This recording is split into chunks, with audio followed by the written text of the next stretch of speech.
Welcome back to the DFS Sweatshop. I am your host, the DFS Jerusalem. You can follow me, of course, on Twitter at DFS Jerusalem. A really good night of NBA basketball in the books. Monster 11 game slate. We tackled it, took it down the way we always do. Had a really nice night on FanDuel. The Core 4 works on FanDuel, but I'm going to tell you about that in just a second. Really nice night there on FanDuel. Below average night on DraftKings. I had a $55 buy-in. I ended up losing 5 of it and only winning back 50. But on FanDuel, I had a really nice night. Put in $8 in the single entry tournaments and took out 170. Had a really good showing in the $5 tournament there, and finished, I believe, in ninth place. In ninth place there, that was good for a good 125. So the bankroll is building. On FanDuel, I took a $5 hit on DraftKings, but it happens, and I'm going to talk to you a little bit about that, how you can hedge, so to speak, from site to site to make sure that any plays you don't cover here, you might be able to cover there. We're going to get into that in just a moment. First things first, giveaway time. We are doing a giveaway. This is for members of the DFS Sweatshop. Whether you're on YouTube or you're a paid subscriber in the VIP, you guys, we've got the Sweatshop swag in for you. The Sweatshop logo with the 300 Club on the back. Got them for you. What I'm doing is the very best DraftKings lineup of the week is gonna go to whoever wins this. Whoever gets the best DraftKings lineup of the week is gonna win a shirt. The shipping is on me. I will send it out to you. You can contact me at dfssweatshop at gmail. And what we're doing is you hit me on Twitter. You hit me up on Twitter. You have to follow me on Twitter. You hit me up on Twitter with your best DraftKings lineup. And this is going for the whole week. So Saturday, the highest score that I see from anybody in the sweatshop, there's 2 things I got to see. You have to tag me on Twitter with the hashtag sweatshop swag, hashtag sweatshop swag. Also a screenshot of your highest DraftKings score, and on by Saturday, whoever has the highest score, no matter what tournament it is, no matter if it's a quarter games, no matter what it is, if I see the logo, the highest score, and the hashtag sweatshop swag, you can contact me at dfssweatshop at gmail.com, and I will send you your sweatshop swag t-shirt. And you thought I forgot about you if you was on FanDuel. Got another one for you. Same thing applies for FanDuel. I will send you your sweatshop swag with the hashtag has to be sweatshop swag. I have to see the logo. The logo has to be your avatar.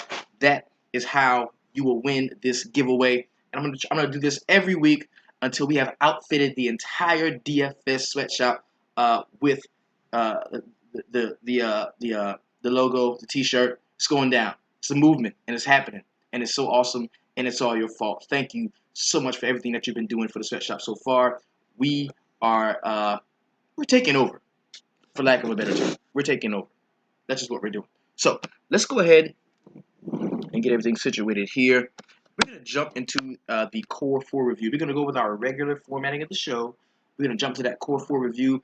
Every day, I issue out my Core 4 plays. I also teach in the sweatshop how to create your own Core 4 and then follow through with our full roster building strategy, whether it is an 8-man roster on DraftKings or it is a 9-man roster on FanDuel. As you know, I play both. The Core 4 works for both sites. That's just how we rock it in here. But let's go ahead and jump into tonight's Core 4. We're going to start with a play that I really liked. Now, there's a few reasons why I like this play. I was not so ready to jump into the Hernan Gomez news. Now, I was all in on him. I was 50% Hernan Gomez up until we learned that he wasn't going to be starting. We were going to see Kyle O'Quinn. Well, that cut my ownership down to 25% Hernan Gomez, and the other 25% I gave to this guy, Steven Adams, 8% ownership. Nobody was really on him. 5.8K was the salary. He scored 29.75 DraftKings points. So it turned out to be a decent pivot from Hernan Gomez, but not the best. So That was the first guy in the core four. This guy I'm going to talk about is LeBron James. LeBron James. It was a LeBron day. I told you it was going to be a LeBron day. I felt it in my spirit that LeBron James was going to be the highest scoring DraftKings player on the night. And he went out and fucking balled. He was 14% ownership. Ownership was very low. This is a no-brainer. This is the best player in the fucking league in a plus matchup with a 1-point differential going in favor of the other team on the road. There's a possibility that Kyrie Irving was not at 100%. Kevin Love just got back into the fold. You had to know that LeBron was going to go off in this game, and that's exactly what he did. 14% ownership, 10.4K. He brought you back 75.75 DraftKings points. And if the motherfucker didn't foul that guy 30 seconds into the overtime, man, we might have saw a 90-point game from LeBron tonight. So really nice play there. I was very happy that I was able to get him in about 100% of my lineups. I was totally locked in. Well, there was two guys I was just 100% locked in on. Next thing I'm going to talk about really disappointed me. At 26% ownership, 7.9K was the salary. He brought us back a measly punk-ass 30 DraftKings points. We're talking about Eric Bledsoe. Was in a super plus matchup. What really put me on him was, of course, I told you I play both sites, and this is something that we got to talk about. We're talking about hedging. He was 9.3 on FanDuel, 7.9K on DraftKings. Well, that told me right there that was going to be an awesome value that I was going to get from him.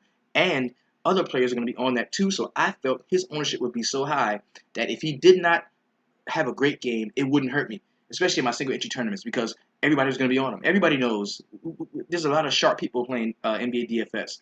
When you see that type of price discrepancy, you've got to take a shot on the guy. And that's what we did there. Did not prove to be a good move, as there's another guy who was equally priced, who he was up against, who fucking torched him. 2 early fouls, took him out of the game. Didn't play much in the first half. Really struggled to get it going in the second half. And he finished with 30 DraftKings points. Not an awesome showing there for him in the core four. The last guy was another guy that I loved this spot. I tell you time and time again, you can target the Atlanta perimeter game, especially at the point guard position. And that is why George Hill was rounding out our core four at 8% ownership. Not a lot of people were on him. 5.8K was the salary. He brought you back 44 DraftKings points. Really nice showing from him. Now let's break this down, because I spent a total of 29.9K on today's core four. And you know I'm trying to get 6x value. That is the goal. If I can get 6x value from these four guys and then fill the other 4 spots and try to get a nice value there, I stand a really great chance of hitting that cash line. If you choose to roll with my core four, I have no problem with that. I show it to you daily so that you can trust me and know that the guys that I'm talking about are the guys I'm playing. I'm not like them other motherfuckers who going to tell you, oh, Anthony Davis is the beast of the night. But then when you look and you see him on the leaderboard, you don't see Anthony Davis. Or why the fuck are you even saying play Anthony Davis? The dude is injury prone. He doesn't play well against Phoenix Suns. Why are you telling us to do that? Bullshit. Why are you not telling these people to play LeBron James? LeBron James is the best player on the board. They don't want you to play him. They didn't want you to do that, because they want you to lose. They want to take your money. I want to help you take your money back. That's why I told you to play LeBron James. So this core four at 5x value would have brought back 149.5 DraftKings points. Now, if you're using my core four and they bring back 149 DraftKings points, that's me telling you, hey, bro, I kind of don't know exactly what to do, man. You're gonna have to do all the heavy lifting on this one, okay? At 5.5x value, they would have brought back somewhere around 150 DraftKings points, right? No, excuse me, 160 something DraftKings points. That's me saying, hey, man, I'm trying. You push, I'll pull. We'll be together. We'll be straight. It'll be fine. Well, at 6x value, that's me telling you, just don't fuck up the rest of the picks, and we're going to make it to the cash line. Get in the car, I'm rolling with you. This core four brought back 179.4 DraftKings points, exactly 6x value. A awesome showing from tonight's core four. And if we see a better game from Eric Bledsoe, bro, I'm telling you, I am counting all the monies tonight. So, really, really great showing. I'm very pleased with our first stab at the core four on a Monday, and we're going to be rolling the rest of the week. Now, let's go ahead and jump into the feature for players of the night. These are the 4 most talked about, tweeted about guys in the DFS Sweatshop, in the Facebook VIPs, as well as on the desktop chat from the DFS Sweatshop website. The who that scoring all them points over there is going to go to Will Barton, man. 2% ownership, steps in and plays a large role with Danilo Gallinari being out. 5.2K was his salary. He 10x plus on him, 53.5 DraftKings points, almost tied a career high. Had an awesome, excellent game out there for Will Barton. Really nice game there. Next guy I'm going to talk about is the how did I miss that play tonight? And this play correlates to the Eric Bledsoe play because you know they were the same price. They were the same price, and I know that the Phoenix Suns give it up to point guards. I don't know why I was not on this dude. Actually, a couple cats in the sweatshop tried to talk me off of Bledsoe and onto him, but I did what I do, man. I stood firm and stayed strong in my picks, and I missed on this guy. How the fuck did I miss that play tonight? Goes to Drew Holiday. 14% ownership was his. 7.9K was the salary, and he brought back 59.25 DraftKings points. We saw a really nice game from Drew Holiday last night. Now, the next play is going to be the heat check play tonight, and it's always awesome whenever we can get a heat check player in our core fours. It was LeBron James. No need to continue to talk about him. Man, so we get to a point in the game where I think it's 117, 118. LeBron James goes coast to coast, takes it down. A crazy Euro step travel layup and misses it. John Wall gets the rebound. He fouls him immediately with 3 seconds left. So John Wall marches on the other side of the court, knocks down 2 clutch free throws. They go up 3 points. Well, as soon as the second free throw goes down, LeBron takes off running down the field. Kevin Love, Tom Brady's it down almost the length of the court. LeBron catches it with a dude on his back, runs off the 3-point line, fades away, and banks it off the glass to send the game into overtime. This dude is fucking awesome, bro. Awesome game from LeBron James. Really nice game there. Glad I had him in the core four, and that is why I salute to you, LeBron. You are tonight's Heat Check Player of the Night. Next, we're gonna talk about that one motherfucker. Now, this is the motherfucker who, you know, I was just singing his praises the other day, and I can do that when you're at 5.8K. But once you step into the realm of being a 7K player, we need you to perform. We need you to produce. We need you to quit that pretty light skin shit and really get down there and score and assist the basketball and be a fucking point guard. That's not what we saw from this guy tonight. And that's why you, D'Angelo Russell, tonight, use a motherfucking snowflake with your old snowflake ass. How the fuck you gonna go out at 16% ownership? Pretty high for a guy, a young player at 7K. 7K is the salary. You stole that from us. You brought back 15.5 punk ass DraftKings points. Your ownership was higher than your score. So you know what that means, brother. You ran off on a motherfucking plug. And for that, tonight, D-Lo, Hollywood, as my man G like to call you, you's a motherfucking snowflake with your old snowflake ass, and I ain't gonna roster your ass again until you're back around 5.8, 6.1, 6.2. You're a young player. You're gonna get your shit together. I know you're gonna have some better days. I'm gonna be there to fuck with you, but just not tonight. Not tonight. Use a motherfucking snowflake. Let's get on with the rest of the motherfucking show. Now, what I like to do right here is to just give you a look at my very best DraftKings lineup. And the reason why I do this is so that you can really trust what the boy is telling you. You can trust and understand that when I tell you I'm playing a guy and I like a certain spot that a guy is in, that's exactly what I mean. That's exactly what I mean. So let's go ahead and jump into my very best DraftKings lineup. And unfortunately, my best lineup was not the one that I had in all of my single entry GPPs. Let me just give you, this was, I talked about it in the midday mix today. I told everybody, yo, big three, just stack them. Just stack them motherfuckers. As a matter of fact, you don't gotta just stack the big three. You can go four deep. Because I even like Tristan Thompson in this matchup. So we got Kyrie Irving here, who I thought was really going to put in some work in the overtime when LeBron wasn't on the court. He did finish with 33.25 DraftKings points. Not what we wanted there. Of course, we had LeBron James at 75.75 DraftKings points. Tristan Thompson had 41.5. Kevin Love went the fuck off for 67 DraftKings points. Now, I wanted to have some form of a late night hammer, somebody that can come in at the end of the night and kind of finish this lineup off and take me to 300. Willie Cauley-Stein at 8 points, not good there. Eric Bledsoe was a guy that was in a lot of my lineups. Of course, we talked about him. He snowflaked out on me. Tariq Black was somebody who I really had high hopes for. He went out and Baldwin had 23.5 DraftKings points, one more point, and we would have got the double-double bonus from him. Courtney Lee was in a very plus matchup, and I did not like the point guard situation when it came to Derrick Rose coming back off an injury, and I didn't like the priced up version of Brandon Jennings, so I did want to take a shot at the LA Lakers backcourt defense, and I started Courtney Lee. That did not work out well either, as he only finished with 14.25 DraftKings points. This lineup finished with 293.25 DraftKings points, a pretty decent showing there, but I only had it in one tournament, the 4-point play. I didn't really, this wasn't my favorite lineup. Now I'm going to show you my favorite lineup, which actually saved my night. It was this, yeah, here we go. This lineup is what saved my night. Now, as you can see, I had it in several areas. I had it in the 6K, the high five single entry tournament. I had it in the jump shot single entry tournament, in the NBA 5K daily dollar single entry tournament. I had it in the 3 entry max, and as well as the fast break, the $27 tournament.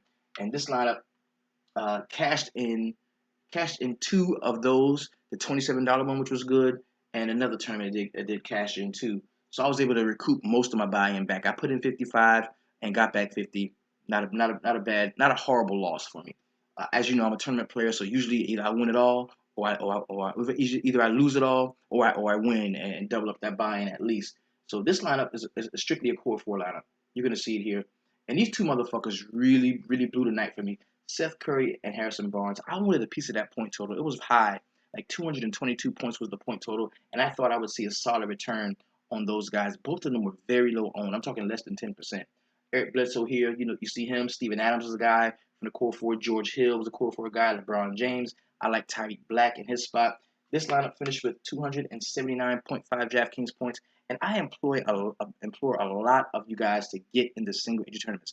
I'm not telling you not to play the higher dollar ones, but just get in those single entries, man. Usually, people that play in there, they play pretty safe. It's damn near similar to a cash game, but you get a bigger return on your investment, especially if you pay up and play in the $50, the $100, the $27. Those are all really good tournaments and fairly easier to cash in than the quarter games or than the dollar games or the 4-point play, because the cash lines can get very high with those smaller buy-ins with the larger payouts, just because people are taking so many different shots, and you don't just roster anybody if you got $27 on the line, $50 on the line, $100 on the line. They're damn near cash games. So now that we've talked about my very best lineups there, let's go ahead and show you that the FanDuel lineup that really brought home the bacon for me tonight. Okay. I'm sorry, so okay.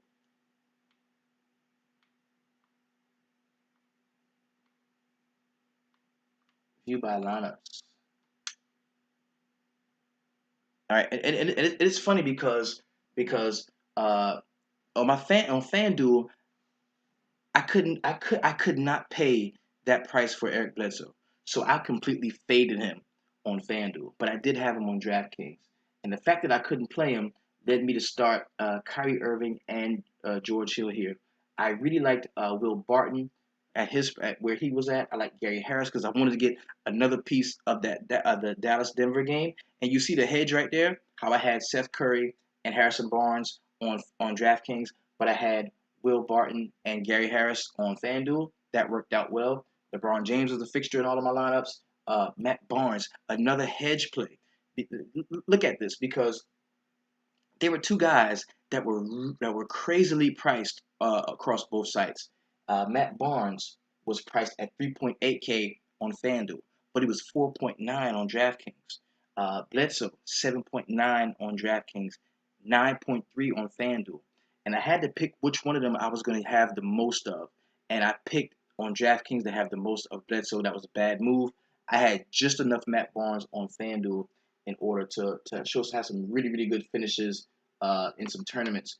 Now, Brad Beal was a play that I really liked there. We talked about that in the midday mix.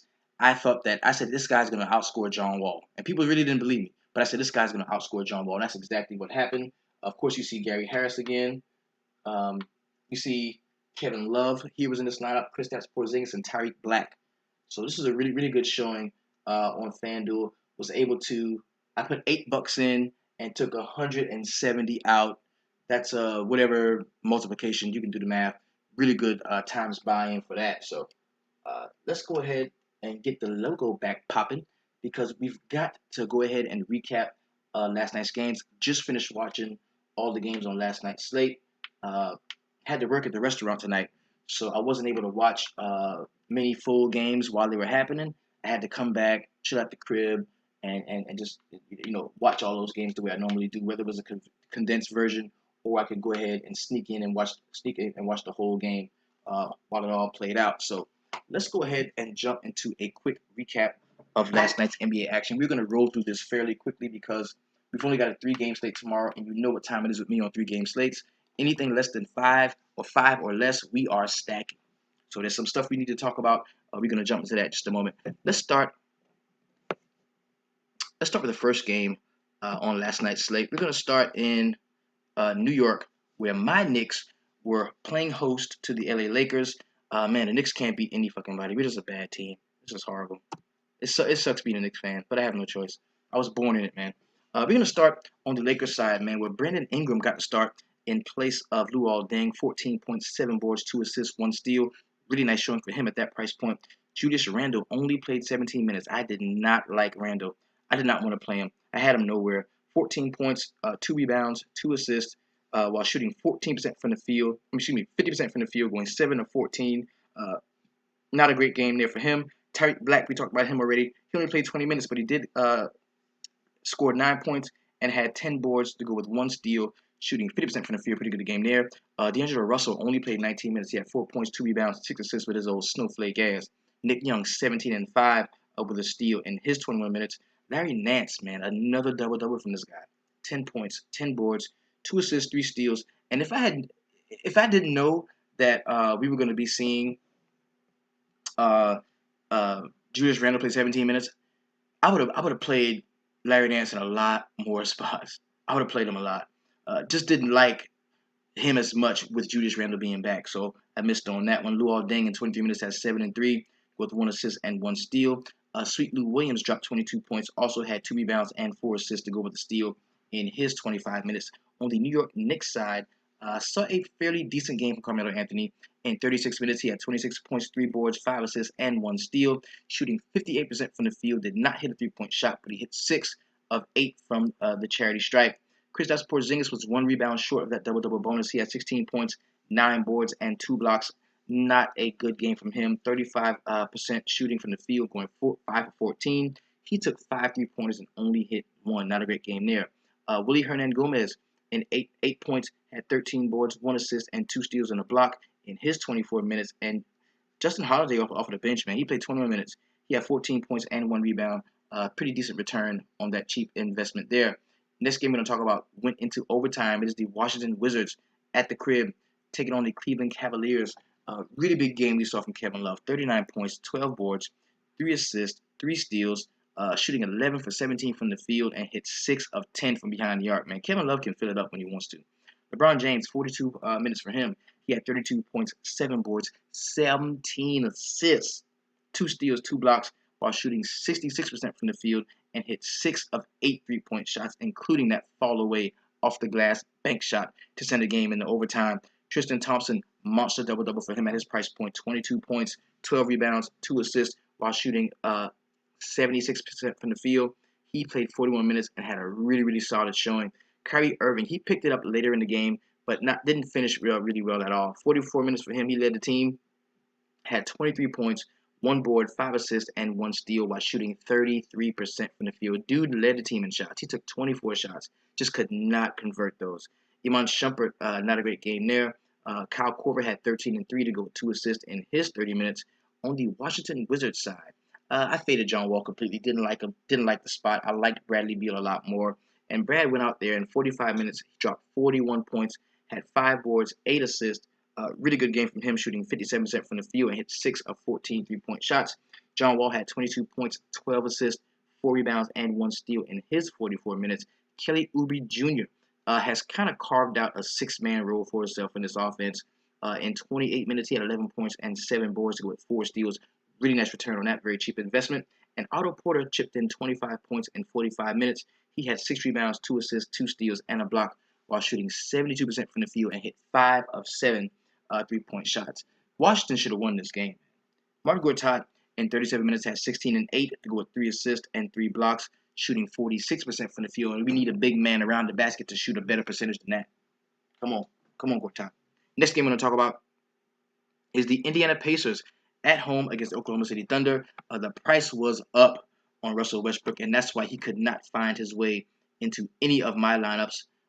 Anthony Roberson, man, or Andre Roberson, another double-double. Just a second double-double in a row for this guy. I think he's coming to play. 35 minutes, he had 11 points, 11 boards, 1 assist, 2 steals, and 2 blocks while shooting 62% from the field. Hit 1 of 3 free throws. Really good game we saw from him. Domantas Sabonis only played 10 minutes, didn't do shit. Steven Adams, a core 4 member, 36 minutes for him. He had 15 and 9 to a 2 assist and 1 block while shooting 46% from the field. We need a better shooting percentage there.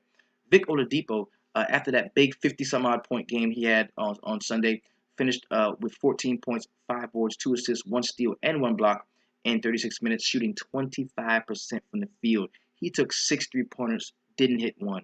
Not a great game there.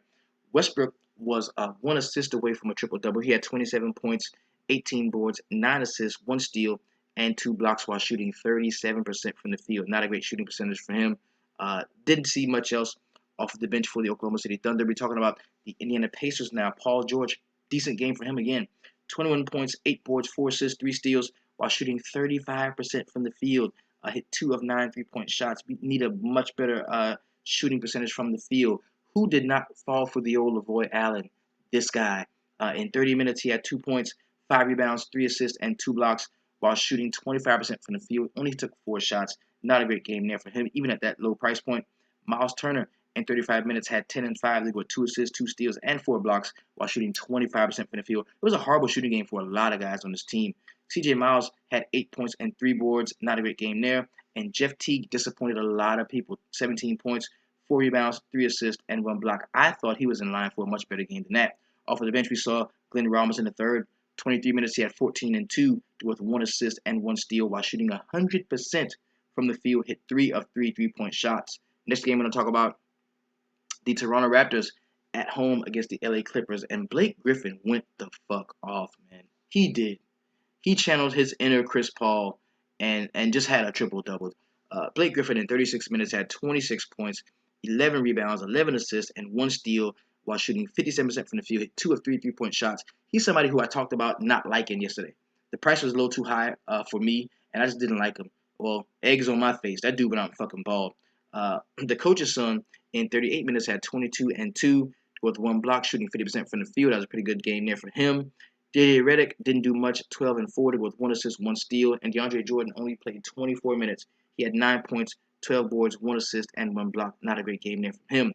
Big Mo Buckets in his 19 minutes scored 15 points, grabbed 2 boards, dished out 2 dimes, had 2 steals. Pretty good game there at that price point. And Jamal Crawford, after that huge game he had Sunday, only finished with 14 points. He had 1 rebound, 3 assists, 2 steals, and 2 blocks on the Toronto Raptors side. Kyle Lowry, another decent game for him.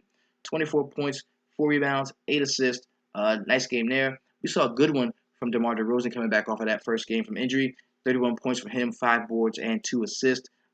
Jonas Valanciunas, another nice double-double for him in 31 minutes. He had 21 points, 12 boards, and 2 assists to go with the block while shooting 69% from the field. Really nice game there.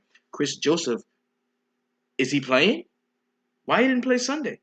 For tonight, in 20 minutes off of the bench, he had 12 points, 4 rebounds, and 2 assists. Pretty good game there. We saw none of Fred VanVleet, so that I think we're safe to say that it's not Chris Joseph is not in danger of losing that backup point guard job. He's not.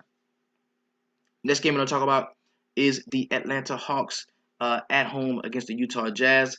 You know what? I talked a little bit about that the Millsap narrative, but when it came down to really building my rosters, I really couldn't find a place for him outside of 1 or 2 lineups. I ran about 8 lines today. Couldn't find much room for him outside of those.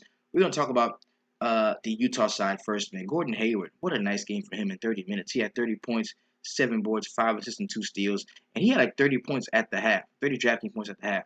Didn't need to play very much, but he had a really nice game. 12 of 18 from the field, hit 2 of 5 3-point shots, shot 66% from the field. Really nice game there. Derek Favors had his first real double-double of the season. In 26 minutes, he had 20 points, 10 boards, 1 assist, 3 steals, and 2 blocks. A really good game there, shooting 83% from the field, going 10 of 12. Rudy Gobert, not a great game for him at all. 33 minutes, he had 14 and 6 to go with 3 assists, 1 steal, and 3 blocks. And I said on last night's show that I really thought that Gobert and Howard were going to cancel each other out. And that's just what happened. Uh, George Hill, nice game there. 34 minutes for him. He had 22 points, 4 rebounds, 8 assists, 1 steal, and 1 block, shooting 53% from the field and hit 3 of 8 3-point shots. I think we can start looking to George Hill until that price really goes up some. On the Atlanta Hawks side, Paul Millsap, really disappointed, man. 35 minutes, he had 14 points, 8 rebounds, 3 assists, and 1 steal. Not a great game there.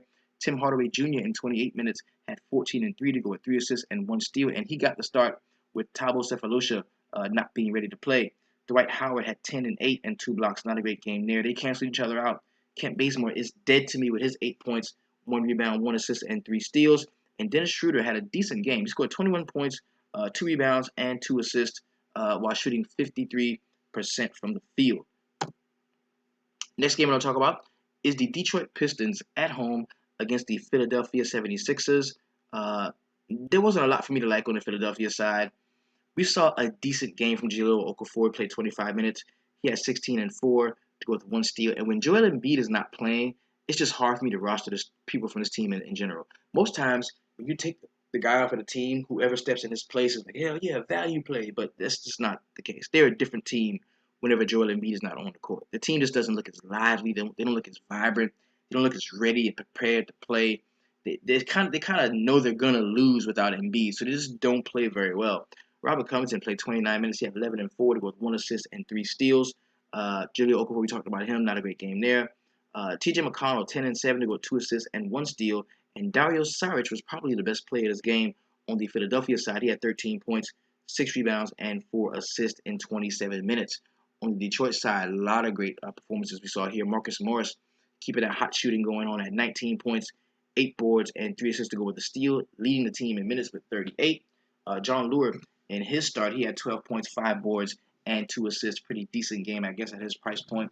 And Andre Drummond, man, another nice double-double. 25 minutes, he had 16 points, 17 boards, 1 assist, and 3 steals while shooting 57% from the field. KCP, 12 and 4 to go with 3 assists and 1 steal. And Reggie Jackson had 14 and 2 to go with 6 assists and 1 steal. Not a great game there from him. Tobias Harris off the bench had 9 and 8 to go with a steal.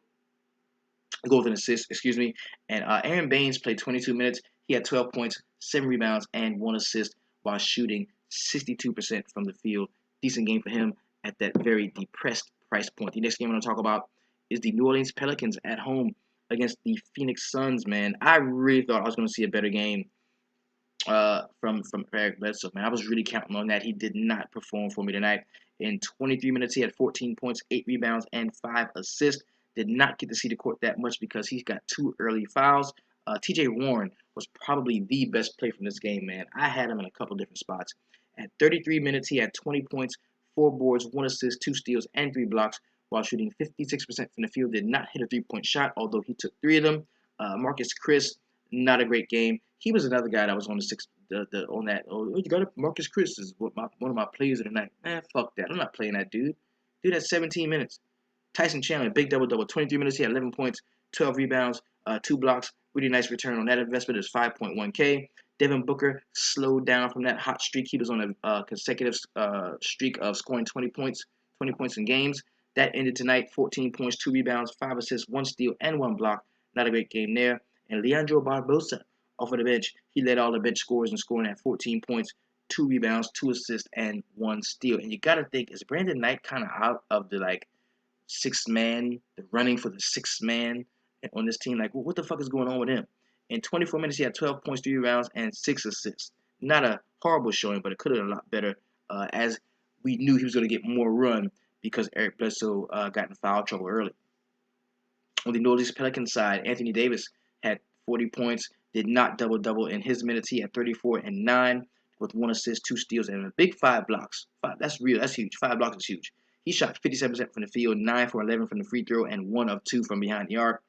Big, beautiful game from Drew Holiday, man. In 37 minutes, he had 30 points, 9 rebounds, and 7 assists with 1 steal and 3 blocks. Good game there. Shot 50% from the field. Hit 3 of 7 3-point shots. A pretty good game there.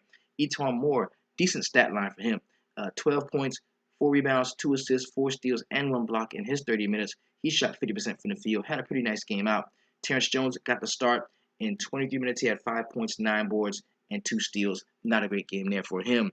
Next game I'm going to talk about is the Minnesota Timberwolves at home against the Miami Heat. This was a really nice game. Very competitive throughout. Rodney McGruder, man, he had a nice one. His price point in 38 minutes, leading the team. He had 15 points, 5 boards, 4 assists, and 1 steal. Hassan Whiteside, another nice double-double for him. 19 points, 13 boards, 2 assists, 1 steal, and 1 block. And Goran Dragic, man, he shot the fucking lights out. 33 points for him, 2 rebounds, 9 assists, 1 steal, shooting 76% from the field, and hit 7 of 9 3-point shots. Nice game we saw from him. James Johnson in 29 minutes had 11 and 4 to go with 5 assists and a block. Pretty decent game there. Dion Waiters, he's cooled off a lot. He did get it done in the other areas, just didn't score a bunch of points. He had 12 points, 3 rebounds, 5 assists, 2 steals, and 2 blocks in his 33 minutes. He shot 30% from the field. If his shot is not falling, especially his 3-point shot, he's really tough to roster. He really is. On the Minnesota side of the ball, a really nice game we saw from Ricky Rubio, man. 14 points, 3 rebounds, 13 assists, 2 steals in 35 minutes. There was an injury concern there for him. He had a really nice game out. Gorgie Jang, 13 and 7 with 1 steal in his 24 minutes. And Andrew Wiggins, in 36 minutes, had 27 points, 4 rebounds, and 2 steals. Did not do much peripherally. We need him to pick that part of his game up. And Karl Anthony Towns, in 37 minutes, had 35 points, 8 boards, 2 steals, and 1 block. Not a great game there for him at that high price point. Shabazz Muhammad led all of the bench players in scoring. He had 12 points, 3 rebounds, 1 assist, while shooting 36% from the field. Not great there. Next game we're going to talk about, Denver Nuggets at home against the Dallas Mavericks. And I really thought we were going to see a lot more of a competitive game, but the Dallas Mavericks laid down, man. Most notably, Lil Bruh. Seth Curry in 34 minutes had 15 and 2 to go with 1 assist. Not a great game there at that price point. Neither did Harrison Barnes, man. 34 minutes for him. He had 12 points, 4 rebounds, and 2 assists to go with a steal. Horrible game we saw from him. Wesley Matthews chipped in 10 and 7 to go with 8 assists, and he was on the triple-double watch for quite some time in this game. Dirk Nowitzki, 9 and 6 to go with 3 steals. Not a good game at all for him. And Dwight Powell was a pleasant surprise off of the bench. He had 14 points, 4 boards, 2 assists, 2 steals, and 2 blocks in his 25 minutes while shooting 75% from the field. On the Denver Nuggets side of the ball, we talked about Will Barton already, man. He went out and was gunslinging, just chucking it up. 36 minutes, he had 31 points, 8 rebounds, 5 assists, and 2 blocks while shooting 66% from the field and 5 for 7 from behind the arc. He can fill it up when he gets ready. He definitely can. It's a very streaky shooter, though. Wilson Chandler, he did lead his team in minutes. He had 14 and 10 with 4 assists, 1 steal, and 1 block while shooting 54% from the field. Nice game from him. Nikola Jokic, 13 and 4 with 9 assists and 1 steal, and I just did not like him all day long. I had 0 Jokic. I just didn't like the spot that he was in. Some of it was because the game blew out, which is why he really didn't see a lot of court time. But he was picking up fouls like a motherfucker. It was bad. Gary Harris chipped in 20 points, 5 rebounds, 1 assist, 2 steals. Pretty good game there from him. Didn't see much from Jameer Nelson. He only had 2 points, 4 boards, 2 assists, and 1 steal. Not a great game there. Juancho Hernan-Gomez in 17 minutes. Some of it scrub love. He has 7 points and 9 rebounds to go with 1 steal and 1 block. The next game I'm going to talk about was the lowest, slowest point total on the board. I mean, it was brutal. And a lot of us got popped. I didn't because I didn't have Kawhi anywhere. We talked about this in the midday mix. They were like, yo, Mo, what are the games you're going to be fading? And I'm like, I'm fading the Clippers and Toronto game, and I'm fading the Memphis and San Antonio game. Number one, I don't want to get popped. And number two, these point totals are low. There was no need to invest that much salary in these low point total games when we had some really juicy ones on the slate. So remember that going forward. LaMarcus Aldridge, in 33 minutes without Kawhi Leonard, had 13 and 10 with 1 assist and 2 blocks. Decent game there from him. David Lee had 14 and 3, not a good game there at all. Manu Ginobili had 12 points off of the bench to go with 3 assists and 1 steal. Danny Green, 12 and 8 to go with 2 assists, 1 steal. Pretty good game there from Danny Green. And Dwayne Dedmon, 27 minutes, he had 2 points and 12 boards. This was just a bad game all around. all around. This is a bad game. Memphis Grizzlies side, we saw a pretty decent one from Mike Conley. 12 points, 2 rebounds, 9 assists, and 2 steals to go with the block. The salary, the price point was down on him because he was against the San Antonio team, but him shooting 30% from the field, only taking 10 shots, did not bode well for the guys that did roster him. Marc Gasol didn't have a good one either. 33 minutes for him. He had 15 and 8 to go with 1 assist and 1 block. And Zach Randolph in 23 minutes had 15 and 6. This game was totally avoidable. No reason to play this game. Last game on the slate was the Sacramento Kings. This was the late night hammer game. The Sacramento Kings at home against the Chicago Bulls. News came out that Jimmy Butler was not going to be starting. I think it came out after lock. If you had Jimmy Butler in your lineups, either use a shark with 150 lineups or you're just an asshole. You're an idiot. There was no reason to roster Jimmy Butler tonight after being let down that Friday night when he just automatically just came out because his heel was hurting. There was no need to roster him tonight. Saw another good game from Michael Carter Williams. He led the Bulls. Well, he was second on the team in scoring behind Dwayne Wade. He had 21 points, 6 boards, and 4 assists to go with 2 steals and 1 block in 31 minutes. The aforementioned Dwayne Wade played 30 minutes and had 31 points, 6 rebounds, 3 assists, 1 steal, and 2 blocks, and knocked down a clutch game-winning shot. Dwayne Wade playing on another level right now. The old man can still ball. Robin Lopez in 31 minutes had 17 and 6 to go with 2 assists and 1 steal. We saw a pretty decent game from Jerry Grant.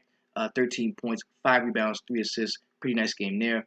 And Michael Carter Williams, man, he was the play. He was definitely the play in this game. Taj Gibson, 13 and 4 to go with 1 assist and 1 steal. Not a great game there for him on the Sacramento Kings side. So the game, we're coming down to the end of the game. And Matt Barnes is bringing in the ball. I'm in like 7th place in this tournament on FanDuel. And Matt Barnes fucking throws the ball.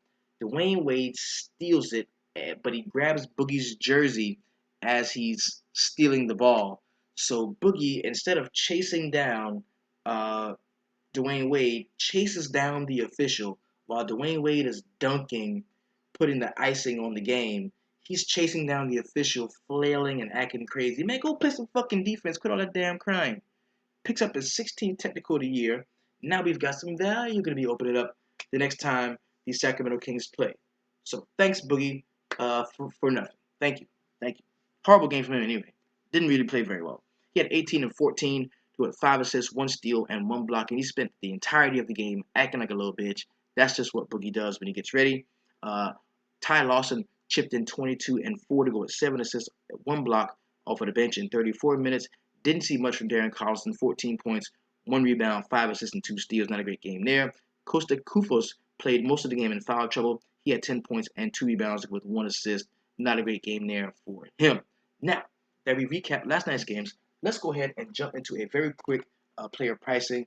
We do this just so we can X off guys, be like, yo, I'm not fucking with him. But tomorrow is a stack slate that pretty much makes everybody in play that you can fit in your lineup. So let's go ahead and jump into it, and then we're going to hop into the point totals to get a clearer understanding of where we're going to be investing our DK dollars or our FanDuel dollars. This is I speak generally because we've got guys that play both. So it's a 3-game slate tomorrow, 2-game late. You know what I'm going to tell you.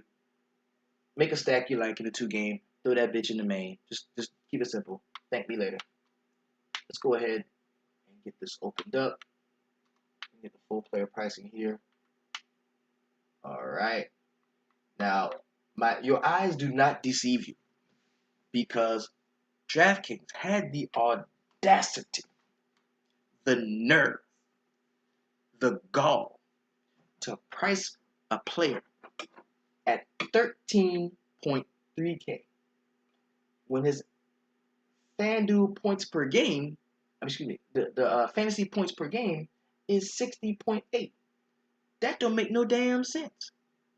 Ain't no motherfucking way I'm going to pay 13.3K for nobody. You'd have to go and get Michael Jordan from 1987 when he averaged 37 a game for me to roster him at 13.3K. There's no motherfucking way. I can't do it. I'm not. You can do it. I'm not. I don't think the ownership is going to be 5% on him tomorrow. I don't think so. I'm not fucking with it. Let's go ahead and compute that. Let's do the math on that. So at 13.3K to get 6x value, he gonna have to score 80 DraftKings points. If he don't score 80, he's letting you down. I'm not fucking with it tomorrow. You can do it. I'm just not. I'm not. Dame Lillard is questionable. If he does play, I still don't like him. I won't be stacking anything on his side of the Portland side. Kemba Walker, need I say more? Kemba, 29th ranked DVP, gets the point guard position at home at the Beehive, 8.5K is the salary. You know what? I should just be like, show's over. Just stack fucking Charlotte tomorrow. Just stack Charlotte as much as you can. You're gonna win if you stack Charlotte. TJ McCollum is a player I do like at 7.3. He can be a one-off when it comes to our stacks. Yogi Ferrell, the price is still 6K on him. I like him. The price is still the same. If we don't see Darren Williams tomorrow, Alfred Payton is not a player that I like at 5.7 against the Houston Rockets. Darren Williams, he's out today, but he may play tomorrow. We got to check on that. Patrick Beverly, no, I'm not stacking in Houston. Sean Kilpatrick, yes, he's going to make it into my lineups because I'm going to be stacking the Charlotte and Brooklyn game. May do a full game stack there. CJ Watson is not in play for me at 3.4K. But let's open up. That's just the point guards. We're going to open up the whole thing. Yeah.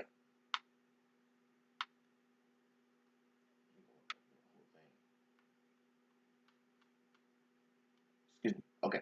All right. Kemba Walker, 8.5, yes. Batum, yes. 7.6, stack that. Brook Lopez, 7K. We attack Charlotte rebounding the basketball. So of course, Brook Lopez is in play tomorrow. Of course, without a doubt. Brook Lopez is definitely in play tomorrow. Nick Vucevic at 6.8. I will be stacking Orlando side tomorrow, so I'm not looking at him. Harrison Barnes is a no for me. Serge Ibaka is a no. We talked about Yogi, yes. Seth Curry, I'm going to give him another shot against Portland, 5.9. Now you can go with a cheap Dallas stack and get you some exposure to that Brooklyn and Charlotte game. I like that. I like doing that. Wesley Matthews, he got injured last night, so he may not even be playing tomorrow, which really bodes well for Seth Curry. Alfred Payton at 5.7 is a no. Evan Fournier at 5.6 is in play for me. I like him. Darren Williams is going to be out probably. Eric Gordon is in play at 5.4. Trevor Ariza. Now, I can see stacking everybody but James Harden tomorrow, but I'm not playing 13.3. Clint Capella, yes, 5.3. Patrick Beverly is a no for me. Alfred Camino is in play at 5.2. MKG, yeah, that's my Charlotte stack, baby. Trevor Booker, he's in play at 5K. Ryan Anderson, yeah. Evan Turner, no. Dirk Nowitzki, no. Jeremy Lin is out. Marvin Williams, yeah. Frank Kaminsky, yeah. Aaron Gordon is in play for me at 4.6K. Cody Zeller, if he does play, yeah. If not, we can definitely go to Frank Kaminsky again. Ronnie Hollis Jefferson is a player I kind of like, 4.4K. Price is up just a little bit. He's priced higher than Sean Kilpatrick. I don't agree with that. I would rather go Sean Kilpatrick in my Brooklyn stack. Bojan at 4.2 is in play for me. Karis LeVert probably out tomorrow. Bellinelli is not in play for me at 3.9. I probably won't have to go that deep into the Charlotte Hornets stack. But if I do, it's gonna be it's not gonna be Bellinelli. It'll be Jeremy Lamb. 7.7. Okay, Alan Crabb 3.5. Yeah, give me that. C.J. Watson is a no for me. Montrezl Harrell is a no for me. Harkless is a no. Measury, no. Dinwiddie, no. Hamilton, no. Sam Decker is not in play for me tomorrow. Jeff Green, I kind of like Jeff Green at 3.2K. Dwight Powell had a really nice game out last time. 3.2, I like that. Bismack can get busy at 3.1K if he does get some minutes. Let's find a 3K guy that we like. Miles Plumlee at 3K. If we know we're not going to see, if we know they don't have Spencer Hawes anymore, so if we know we're not going to see Cody Zeller, we may be able to look to him. We might. DJ Augustine, 3K. That's a play that we can definitely go to. I like him. KJ McDaniels, if you think the game blows out. Zonia, no. Shabazz Napier, no. The pickings are slim, man. If there's a day this week, Ed Davis, I kind of like Ed Davis and Noah Vonleh at 3K. Those guys are very cheap. You could see some minutes there.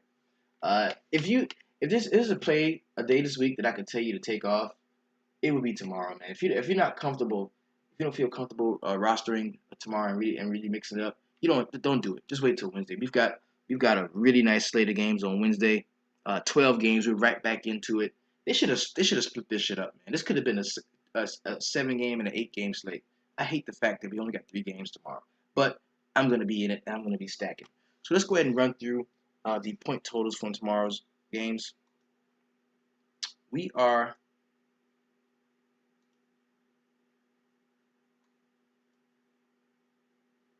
we're gonna start.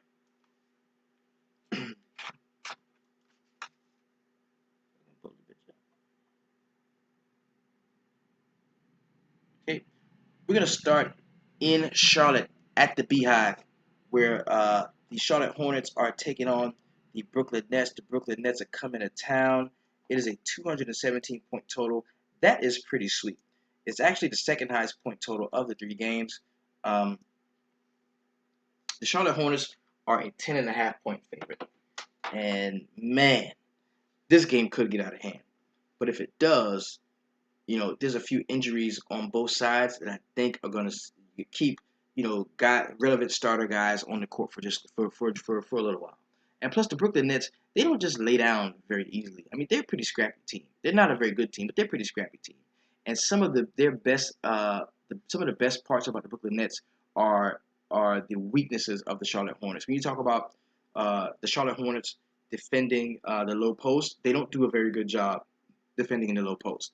And that's where Brook Lopez can really make some money down there, him and Trevor Booker. So I do like those 2 guys tomorrow. If I was going to be stacking on the Brooklyn side, I would go Booker, I would go Kilpatrick, and I would definitely go Brook Lopez. On the Charlotte side, I think you can go 4 or 5 deep on them. I like Kemba, of course, at home to really light it up. I think Batum's going to be a really nice play. MKG is somebody who I like. You can choose a big that you kind of like as far as if you're going to see um, Frank Kaminsky or Cody Zeller. I think Marvin Williams is in play. This is the most stackable team on the slate, just because of the price, the matchup, the fact that they're at home and going to be starting like a 3-game homestand. I like Charlotte a lot tomorrow. I really do, and I'm taking a bet that the game doesn't blow out and the Brooklyn Nets can keep it close. If that does happen, I can really see myself sitting at the cash line tomorrow. Next game I'm going to talk about is the Orlando Magic going to Houston to take on the Rockets. These teams just played each other, and it wasn't a very bad game. It wasn't a very bad game. Houston did beat them, and it was over. They beat them quite handily. So this time the game is in Houston. 223 points is the total. That's the highest point total on the slate. It is a minus 11 in favor of the Houston Rockets. They are giving up 11 points. They are the home favorite. Not a lot to like here. You can roster everyone except Pat Beverly and James Harden on the Houston side. You can just stack that if you want to. That's definitely what I would do. That's the way I would approach it. On the Orlando side, though, I think Vucevic can be in play. I definitely think Evan Fournier deserves some consideration. If you wanted to go somewhere on the Orlando bench, I would suggest Jeff Green. But there's not too many options on the Orlando side in this game. So I'm not going to have too much exposure to the Orlando Magic. The last game on the slate is going to be the Portland Trailblazers going to Dallas to take on the Mavericks. The Mavericks just got their ass whipped last night. So I think they're going to want to come out and play. A Dallas stack is fairly cheap. When you're talking about Harrison Barnes, you're talking about Seth Curry, you're talking about Yogi Ferrell, that's not a lot of salary allocated to those 3 players. And you still have. Now, if you're talking about paying up the Harden in some way, I would suggest stacking Dallas for the cheap and going up and get Harden if you're going to play. But you're not going to be able to roster many guys from that Charlotte game. So, what I'll make a lineup with James Harden. I'll do it. Fuck it. I'll make a lineup with Harden. I'll just do it. There's going to be some value probably open up throughout the day. We already know there's some injury news already for this slate. So that's the way I would go on the Dallas side. It's only a 1-point differential in favor of the Mavericks. They are giving up 1 point to the Portland Trail Blazers. We know that we might not see Dame Lillard tomorrow. If that's the case, we're going to see some Shabazz Napier maybe. Or maybe C.J. McCollum just starts at the point. If that's the case, fire up C.J. McCollum. He'd be a perfect one-off play to go with some of your other stacks. I don't like the center position for Portland tomorrow. I don't think Mason Plumlee plays very well against the Dallas Mavericks. For some reason, man, the Mavericks are restricting some centers. We saw it last night. Jokic, a beast, rolling into town, like destroying people. But for whatever reason, centers just don't score a lot of points against them. And it's not like they're good against. They're shutting centers down. It's just they just don't score a lot of points against them. Jokic really didn't have a great game. He didn't have to. He only played 24 minutes. Maybe this team is so bad that they get beat up on the perimeter so easily that the center just doesn't have to be a huge part of the game. And plus, their center plays at the top of the elbow most of the time too. So maybe that's what it is. And he drags the centers away from the basket so they don't get rebounds like that. I'm not sure, but I really don't like Mason Plumlee tomorrow. I think you can look to maybe some Evan Turner if you like, or we talked about some really cheap guys if you're trying to pay up for Harden, going down and paying all the way down at that center spot or the power forward spot for Portland. Talking about Ed Davis and Noah Vonleh. Usually one of those guys are going to get the start, and if they play well, the coach does leave them in the game. So those some guys that you can look to, but there's not a lot to like on this slate outside of if you find a way to pay up for James Harden or if you just stack the Brooklyn and Charlotte game, and that's probably the way I'm going to be approaching this. So this has been your DFS Jerusalem. You can follow me, of course, on Twitter at DFS Jerusalem. Thank you so much for welcoming me into your life as I welcome you into my home. Man, the sweatshop is taking off. We're doing very well. I'm so glad so many guys are a part of this thing, man. Shout out to the VIP.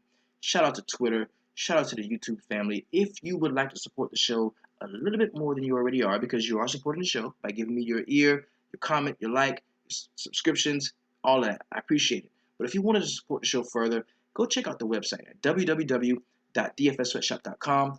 That's where you will receive all of the tutelage that we have to offer you to make you a profitable daily fantasy sports player. That is our goal. So check out the website. Remember the giveaway, the Sweatshop Swag T-shirt giveaway.